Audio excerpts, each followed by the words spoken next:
the Oregon secondary minus EFO against the Florida State wide receivers. Is there another factor in this game you think people are overlooking that's going to determine it? Well, I think with Oregon, it's always about the running game. If you can stop the interior running game, if you can't run the ball in the middle, you force them to do things to get to the edge, which they can do. But if you don't stop the run up the middle, if Florida State's interior defensive line cannot handle Oregon's offensive line, if they're getting run between the tackles, then there's no chance. I think there's plenty of factors. I mean, I think Florida State's the intangibles are they've just been in so many close, tough games, and they find ways to pull it out. They always believe they're going to make a play and win. I've never seen a team with a bigger survival instinct than Florida State. It's remarkable. You're not supposed to be 13-0 with that many close calls. Oregon has been blasting people since the Arizona loss. They really haven't been very often pressure deep into the fourth quarter, so which was the case the Noles had last year coming in. So I mean, I think in a close game, it's tough to go against Florida State. They've just been there so many times. It surprises me that Vegas doesn't expect it to be a close game. I mean, Florida State hasn't been an underdog in a long time, much less a 9-point underdog with a 29-game winning streak. It's an unusual position for them to be in. They certainly don't feel like underdogs, and it's a little bit surprising. It shows a lot of faith in Oregon's ability to score, and it shows that a lot of people have questioned Florida State a whole lot since they've rarely covered this year. Hey, Chris, with the winning streak they've been on and also going undefeated, do you think that that they don't win in the sexy fashion like you say Oregon beats them out? Do you feel like it kind of gets a little discounted because since when is a win not a win, and here they are undefeated? I don't know. I mean, in the era of game control and metrics and analyzing wins and the merits of this win versus that win, I guess it could get kind of clouded. Obviously, the goal is to be ahead on the scoreboard at the end. But, I mean, look, they've had to narrowly escape sometimes. It's better to dominate. It's better to start fast, play well, and run away with the game because there's less margin for error that way. Florida State's been in a position where very, very often they've been a play away from losing a game. Or if they don't make a play, they're going to lose the game. They've always been able to do it, but it's better to dominate. I mean, let's be honest. I think that when you look at this 4-team playoff, you've got 4 of the preseason top 5, but I don't know if you have a great dominant team among any of them. I think you got 4 really good, pretty well-balanced teams.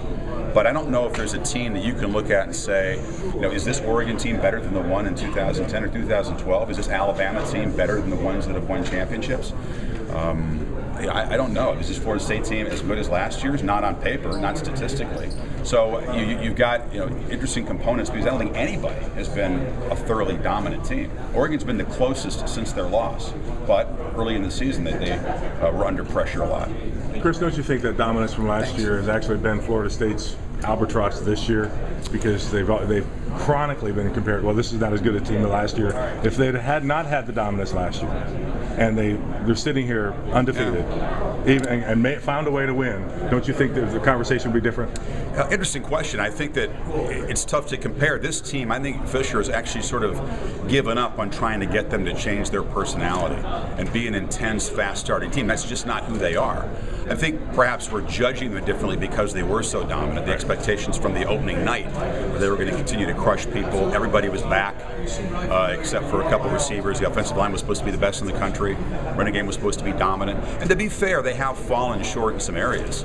I think defensively they've not been as buttoned up as you might expect. They're playing a lot of young guys. The offensive line has not been as dominant as you might expect. The running game has been something that's only come on in the second half of the season. So in certain areas they haven't been as solid.